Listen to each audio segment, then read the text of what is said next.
Level 3 spells are amongst the most powerful in Baldur's Gate 3, so in this video I'll be ranking them all on a tier list from best to worst. Now there are some that completely change the game, like Counterspell and Spirit Guardians, and others that are just plain fun to use, like Fireball, and we're breaking them all down in this video. And first up we have Animate Dead, which allows you to raise a servant from a corpse. There's multiple versions of this actually, so you got your skeletons there with 19 health, the zombie which has 22 health.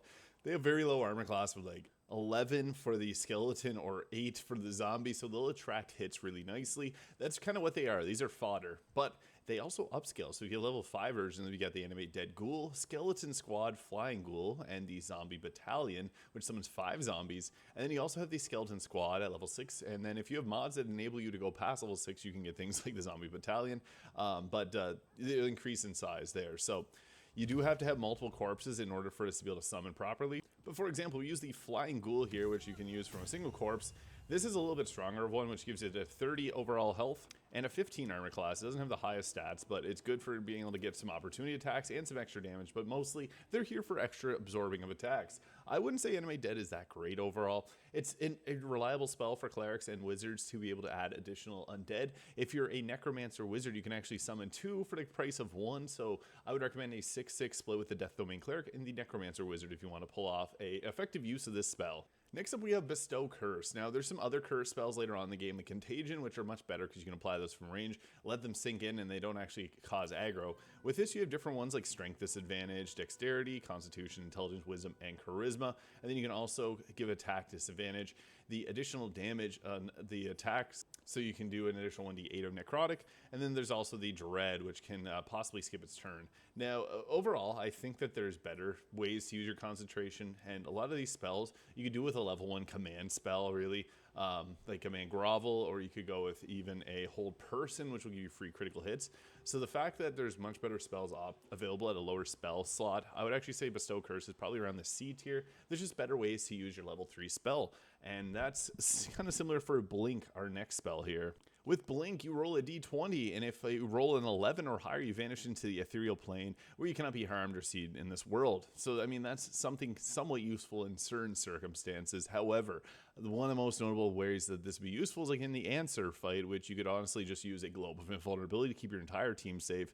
Blink is a spell where I'm sure there's some niche uses for it, but I don't think it's good enough to be used that often, and it's, yeah, pretty unfortunate. I wish you could use it outside of combat, maybe you get some stealth out of it, but I understand why not. So with this, it's another C tier spell, but we're actually into one of the more powerful spells in the game with Counterspell. So Counterspell isn't on your hotbar, it's a reaction that stops the spell from being cast, which I can't state how powerful that ability is. In fact, with the Blade Singing Wizard using the Duelist Prerogative, you can have a very defensive spellcaster because this gives a second reaction. So that's 2 counterspells. Absolutely powerful. I can't begin to talk about how good Counterspell is because it's reducing the damage you can take. Like if your whole team is grouped up together, using your reaction to stop a fireball from hitting your team, very useful. Sometimes you don't want to Counterspell though, like if the target's going to be using Mass Healing Word, sometimes it's just fine to let them eat up their spell slots by healing. So Counterspell, it's easily an S tier. Being able to stop a spell from being cast is super useful, especially if it's like Command or Hold Person. Those spells can really shut you down, so being able to stop that is massive. Now of the 34 level 3 spells, 19 of them are available to the wizard, making them the most prominent level 3 spell user. Next we got Fear, however, which is actually a really useful spell. So hostile agents drop everything and become fearful. They have disadvantage on ability checks and attack rolls. This is really good because it makes the targets drop everything, and you can see there the range is actually pretty large on this spell. So that's the nice thing about Fear, is you can sometimes use this to just drop a ton of people's weapons, and then you can go around and pick up their weapons, and then they'll just punch you, and you know, it's a huge drop to their overall DPS. This is a spell that's very underrated, I would say. Disadvantage on ability checks and attack rolls is nice, and the fact that they're fearful, they're stuck in place, and they're going to be dealing less overall, or less chance of them dealing damage. This is an extremely effective spell, and one that I would have to say is underrated by a lot of people, and I'd probably put it in the A tier. Now, Animate Dead does have a lot of use because it's a level spell that prevents your team from getting hit because of all the summons, but I just think that Fear brings a lot more benefits because you can make the enemies drop their weapons, get them. They're both pretty good spells. I would say Animate Dead's top of the B tier, but next we got Feign Death, which is not that great. Put an ally in a protective coma, they become resistant to all damage and except psychic, and disease and poison have no effect. So Feign Death is kind of unfortunate. It just gives you the benefits that the Tiger or the Bear Heart Barbarian would get those effects. And the unfortunate part about this is it takes them out of combat. So they're now having that Feigned Coma. So Magical Coma imitating death. And removed whenever it helps. So you have to go and pick them up. This is one that I feel like could be pretty fun in tabletop, but isn't that great here. And yeah, I would actually say for all the spells, being able to put someone out of combat like that is not always the best choice. It can have its uses, but again, later on, you're going to get much better choices. And sometimes it's just a hold person will be better than holding the person that's going to attack your team away. So I actually think Feign Death is probably a D tier spell. Unless there's a way that you can utilize it better, let me know in the comments. I'm always curious if people have some cool ways of using spells. Next up, we got one of a very fan favorite with Fireball. This is a spell that everyone knows, and this is just a fun spell in general. It does an 8d6 of fire damage. Now, there's some ways that you can actually power up Fireball. I would recommend if you have someone with a light item, you use the Coruscation Ring here, because this will illuminate the targets with radiating orbs for 2 turns whenever they get hit and you're illuminated. So that means that your Fireball can actually be a crowd control item. So we got radiating orbs off on everyone. That's pretty huge. So that's why it's glowing really bright right now, but also they have -2 to their attack rolls. So you can turn your fireballs into a much more powerful ability. There's also some other rings that do synergize well with Fireball. Like if you were to drop the Ring of Mental Inhibition, you can give them Mental Fatigue for 2 turns whenever you land a spell against them. So there's a lot of ways that you can actually buff up your Fireball. I don't need to talk about how good Fireball is. It's a spell that I think it's a high A tier to potential S tier pick. I personally prefer Lightning Bolt. I found it to be more effective in this game. Yeah, I don't know. I feel like it's a high A tier. I'm just going to put in the S tier because I feel like if I put an A tier, I'll have some people upset because Fireball is just a fun spell too. Next is Glyph of Warding, which is actually a really interesting one if you're a half-elf or an elf, because you can then use the Glyph of Warding Sleep, and you don't got to worry about it. So you can pop that down right on the spot, and boom, then it puts those that can be slept to sleep and starts combat. But at its core, it's almost like Glyph of Warding, but a little bit better, because you can set it in a much larger radius. Yeah, this is a spell that once you get past Chromatic Orb, you're likely going to want to use this most times, just because the damage is going to be a little bit better unless you're using the Thunder one. And the Detonation one's nice because you can push enemies back. But I like the Sleep one, especially if you're playing as a half-elf, to avoid yourself going to sleep. And Sleep's just useful because it takes enemies right out of combat. So I'd have to say that Glyph of Warding is another spell that I feel like people underrate quite a bit. So yeah, I'm going to set it up into the low A tier to high B tier. Somewhere around there I think is pretty fair. Yeah, it's a pretty good spell overall. And next we got one of the best spells in the game with Haste. Yeah, this is incredible. So this will give a target an extra action, become faster, and you get a +2 to your armor class. You become lethargic after the 10 turns it up, or if you break the concentration on it. Now, the way to do this is to actually play as a sorcerer, because they'll get their twin spell, Meta Magic, which allows you to cast it on yourself and then cast it on someone else. The nice thing about that is you should always prepare any type of spell like Haste or use quick potions of speed, because once you cast this, you then get another action. So that action you use to basically give yourself Haste is replenished, and then you get all the extra movement speed. You get a +2 to your armor class. It's an incredible spell, and honestly one of the best spells in the game. Goes without saying, Haste is a high S tier choice. You do have to be careful though, because again, losing the Haste gives you a lethargic condition. However, if you're using potions of speed, you can also utilize those to kind of tweak and get yourself an extra turn out of it. So potions of speed do help out with a lot of Haste, because it's basically Haste in a bottle. Next, we got Grant Flight, which bestows the ability to fly upon yourself or an ally for 10 turns as a concentration. There are potions of this as well that you can get, so you can fly around using some different items.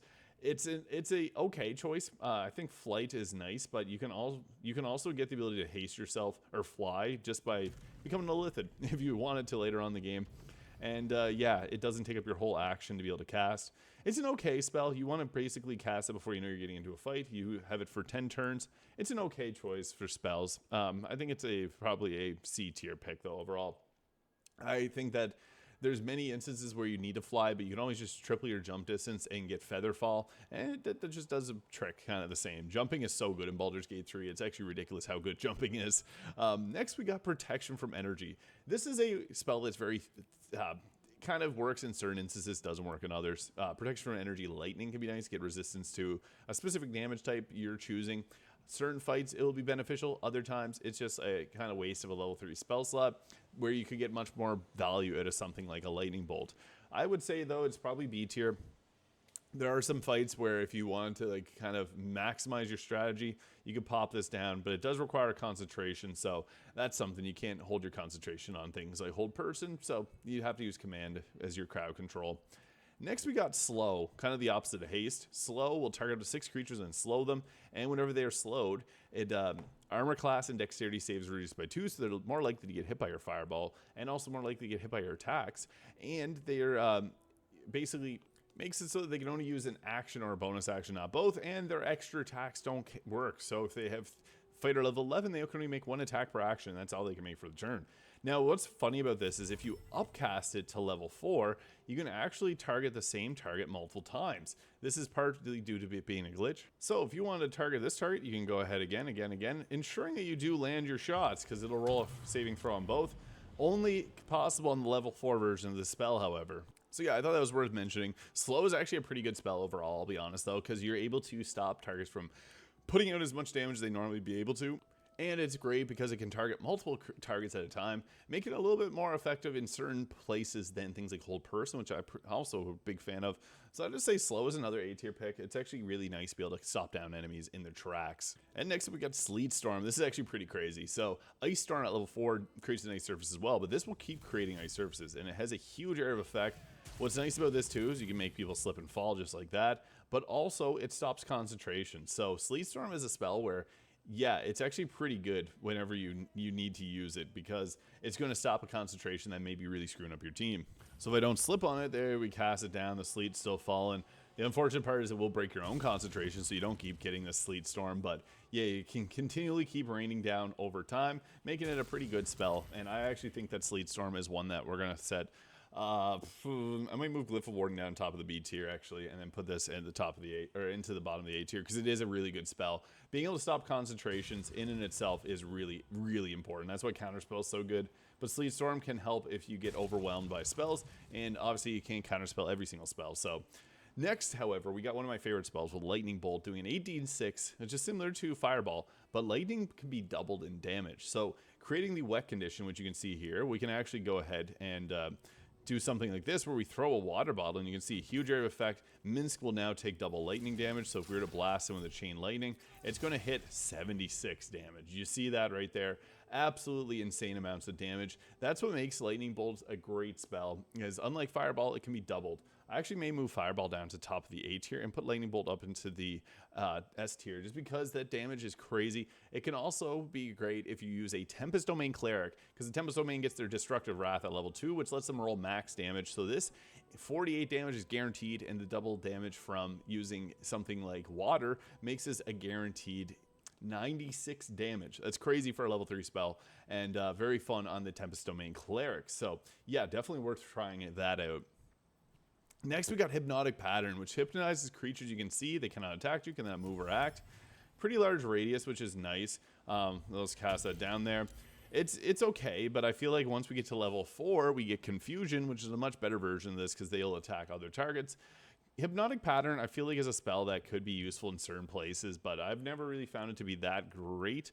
I might say probably, I'm sure it does have its uses. It's not going to be as bad as Bestow Curse. I think Hypnotic Pattern is probably I'll throw it into the B tier. I'm sure there's points where this is actually a pretty decent spell. And next we got Remove Curse. Does exactly what its name implies. It removes a curse. There's times where you will get a curse. There's lots of roleplay aspects to this game. Whenever you have a curse, it's best to remove it, and that's what this will do. Now, some curses can be removed by also just taking a long rest, but you can also just do this and prepare it from a wizard spell list, apply it, and then move on with your day. Remove Curse, I'm not going to say it's a bad spell. I'm just going to put it into the B tier because there are times where you want to remove a curse, and that's kind of the way to do it. But next we got Vampiric Touch, which is interesting with the Death Domain Cleric and also combined with the Necromancer Wizard. So this is necrotic damage, one of the worst damage types in the game. However, the Death Domain will ignore necrotic damage resistances at level 6, making this much better. So that 3d6 of necrotic damage is pretty good. You recover half as much as health. So this is more so a sustain route. I wouldn't say it's great by any means, but it can be nice if you need to be able to sustain yourself. It only does 3d6 and upscaled at level 5. It's a 5d6 or 66 level 6. Don't recommend fully upcasting it unless you really need health. It's a spell that I wouldn't really use often. It's okay if you need it, but yeah, it's often resisted. Probably like C tier to, I might just put it into the B tier. It's a spell where, yeah, it could be okay at certain points just because it'll keep you alive, and that's all in one action. And then you can continually keep doing it as a concentration. So that's another, I guess, nice thing about it is it's pretty optimal as far as your spell slot preservation goes. Next, we got Speak with Dead. Now, this allows you to speak with a dead creature up to 5 questions. You know the drill. It's an amulet that you can get at the very start of the game, so I would just recommend grabbing the amulet version of this. Speak with the Dead's another B tier one. It's a good spell, but it's something you can get easily without burning your spell slots. Once a ranger hits level 5, or level 9, they get access to their level 3 spells. They have Conjure Barrage, which is actually pretty good for spreading damage around multiple targets, especially if you have things like the Bow of the Banshee. So this doesn't work with Bow of the Banshee, but this will apply piercing damage, so it can be good with like the Ballast Armor. We also got Daylight and the Lightning Arrow, Plant Growth, Perfection from Energy. Now Daylight will create the light in an area, and you can use the sphere or enchanting an item. This will create some light for you, useful obviously in Act 2, so this makes it very bright. Actually extremely bright, so that's kind of cool, especially if you're doing things like photo mode, because it does also work in photo mode. So just a little pro tip there if you're curious, but that's how I do some lighting in some of my shots. It's brighter than some of the other options that we do have too. What's also nice about this is it lasts until long rest. You can also enchant an item on yourself too, so this will make yourself glow bright. It's kind of nice. I think it's a useful spell in certain instances, so yeah, I'll put that in the B tier because it is kind of useful at certain points, so we'll go with that right there. And next we got Lightning Arrow. So this is a spell that I thought previously was a lot better than it was, but from my testing, it's not really that great of damage. So it'll do a 48 of damage, and then it'll spread out and do a snaking damage that does 2d8 to another target.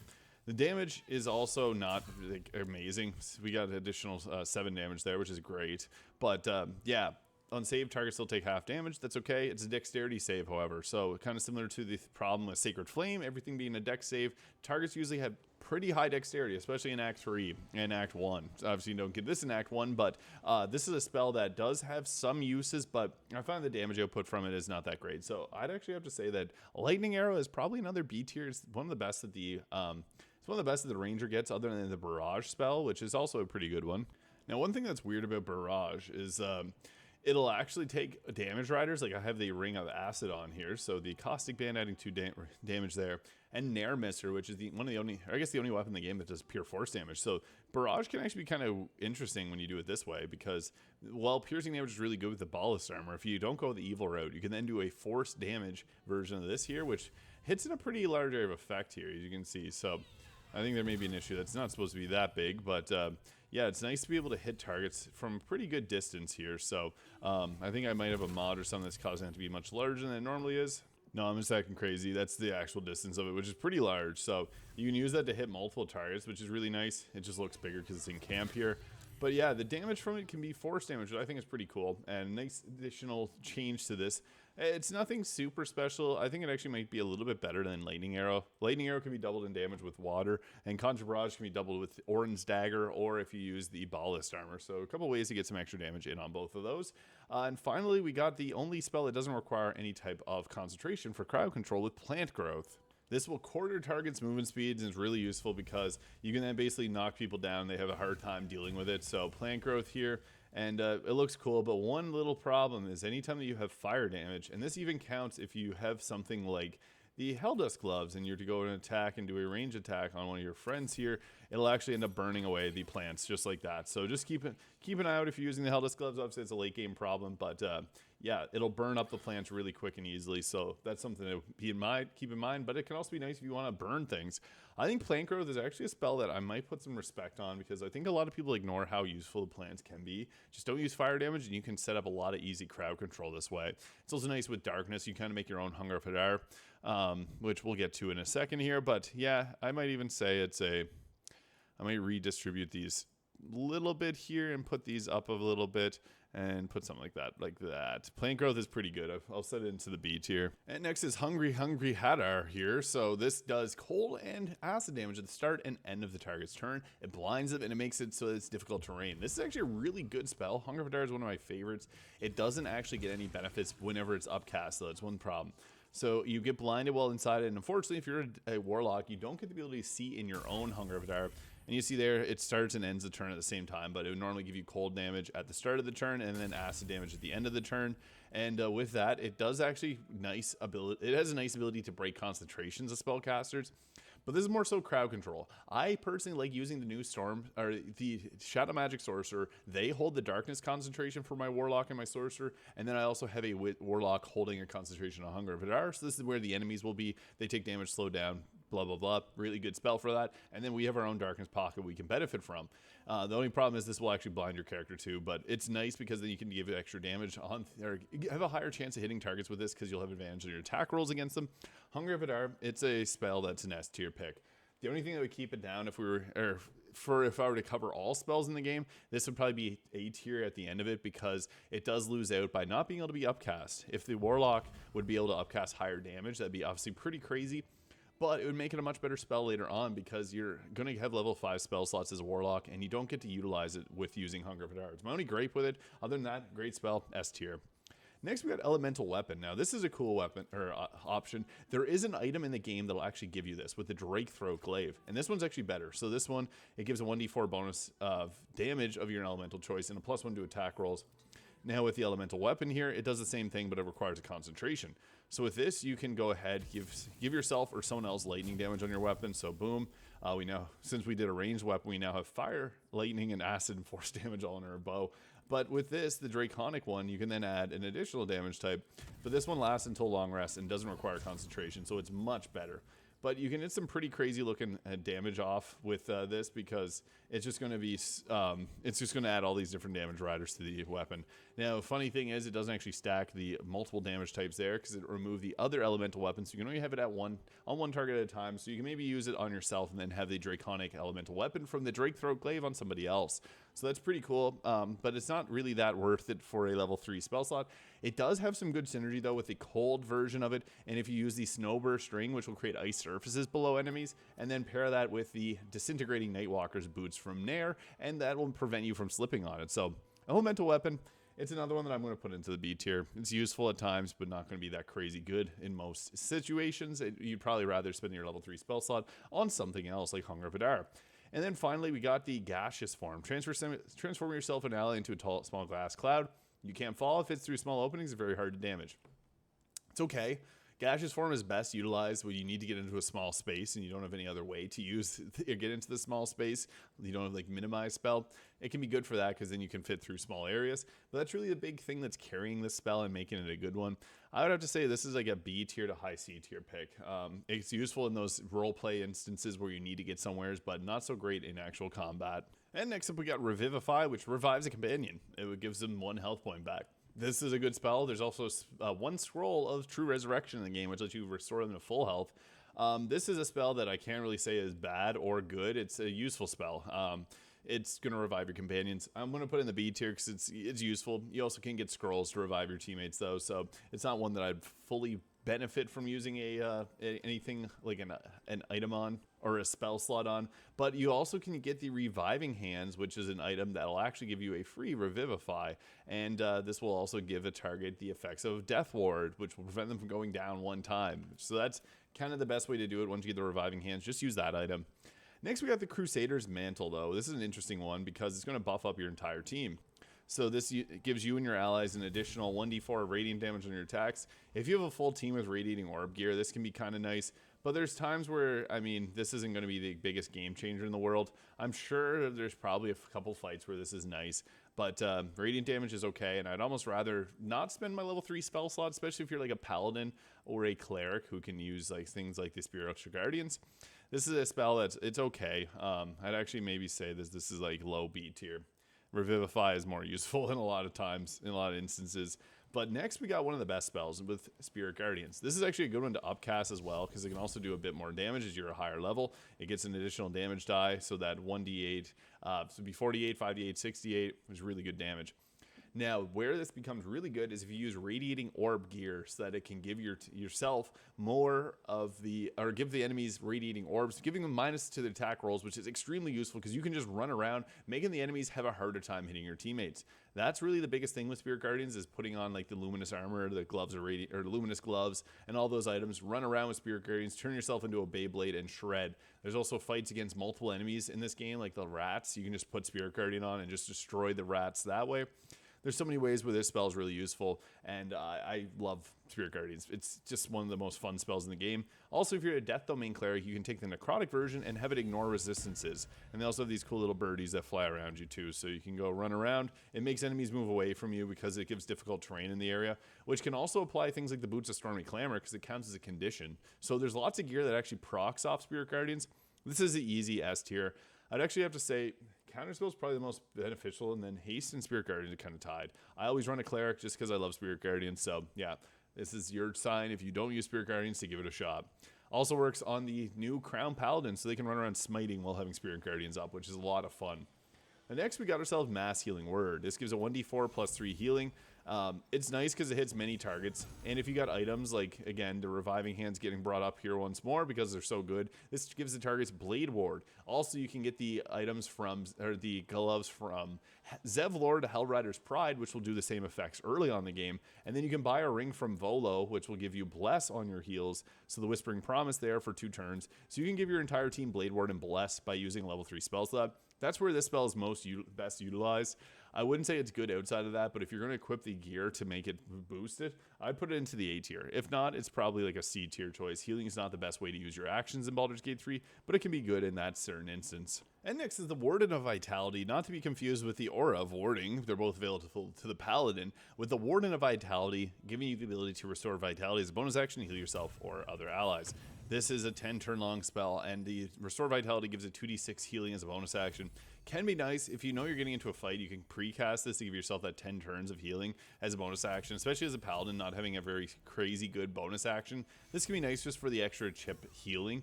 But again, healing in this game is not really the best use of your action, and it's only if you have no other way to use an action. So I wouldn't use this in combat to give myself the extra heals. It's an okay spell. I might actually put this into the C tier. I feel like there's almost some better choices, especially in the B tier for spells.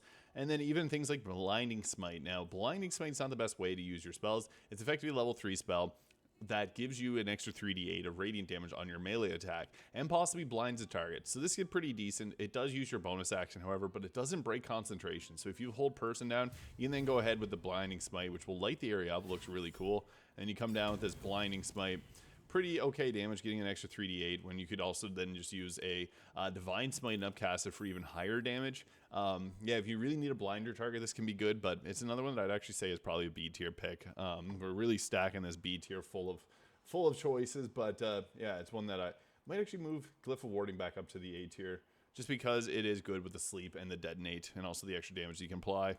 And next up is the Beacon of Hope. So this will make it so the target receives max healing whenever healed. They also get advantage on wisdom saving throws and death saving throws. Wisdom saving throws being some of the hardest to succeed on, like your hold persons, which suck to get hit with. This also gives you something that you can actually get with an item with the Periapt of Wound Closure Amulet. So this will make it so that you receive max amounts of health points, and whenever you're down, you'll magically stabilize. So it's good, but I feel like this is a spell that you're probably better off using. You can also get this from a ring. It does require your concentration, but the Till Death Do Us Part ring will actually give you the spell. It's okay. I would have to say probably better things have your concentration on. For that, I'll probably put it into the C tier. Like, yeah, there's probably many other ways you could utilize a level 3 spells a lot better, but this one isn't terrible. It just has some benefits that you could get from other items. If you really wanted to heal a bunch, this would be good, but healing again in Baldur's Gate 3 is not that good. So yeah, it's unfortunately not a great spell overall. Next, we got ourselves Call Lightning. So this is pretty interesting because it's spell slot efficient. It uses one spell slot, and you can do a 3d10 of damage 10 times every single turn. So yeah, what you do is you pop this down. It's a concentration, so then you can activate Call Lightning and do it again, and then you can activate Call Lightning and you can do it again. It's really fun because I love lightning, and this is cool. You can also create electrified surfaces with this. 3d10 of damage, pretty okay. I would actually prefer using Lightning Bolt if you had the chance, but for any type of caster that doesn't get many spell slots, this is an okay spell. I'd say Call Lightning is probably It's probably a B tier spell. I'd probably put it in the B tier, somewhere around the middle of the B tier. It's good. Yeah, lightning spells are not as good as Lightning Bolt or Chain Lightning, but it's still a decent one. And finally, we got Stinking Cloud. So this basically makes it so targets can't take actions while within the Stinking Cloud. So it uses up the action, which is pretty crazy, actually. And it makes them look gross and makes them covered in green goop. Weird, but pretty effective because that just removes actions. So that's obviously pretty good. There's times where you can actually cut off a choke point with this. I want to say A tier with this. I'm sure there's some people that agree it's A tier. I just feel like there's some other better options in terms of combat, but it can lock down an area pretty well, and it's got a 6-meter radius. So that's pretty large there, as you can see. You'd have to say Sinking Cloud is probably like I want to say like an A tier. I'm just going to put it in the B tier. I feel like maybe my gut instinct was to put it A tier, but I think it's a good spell. But sometimes there's better options out there. So we got some of the best spells in the game here. Obviously, as I said at the start of the video, with level 3 having Counterspell, which is a game changer, and also Haste, which can give an extra action. These two are super useful. Spirit Guardians and Hunger of Hadar, both a cleric and a warlock exclusive. However, you can learn these both as a bard if you go to level 10 with their magical secrets. So you can get this on a bard. It's pretty fun going around doing slashing flourishes with Spirit Guardians up. I wouldn't recommend grabbing Hunger of Hadar if you have higher level spell slots, because it is limited to only getting it's only upcastable to like level 3 as its normal spell. And Lightning Bolt, easy double damage, pretty effective overall. Let me know your thoughts though in the comments. I really enjoy people's thoughts on these types of tier lists. Let me know what kind of tier list you want to see next in Baldur's Gate 3. I want to make something interesting, so if you get any ideas, feel free to leave in the comments as well. Hope you have a great day. Hit the subscribe button if you haven't already, and we'll catch y'all in the next video.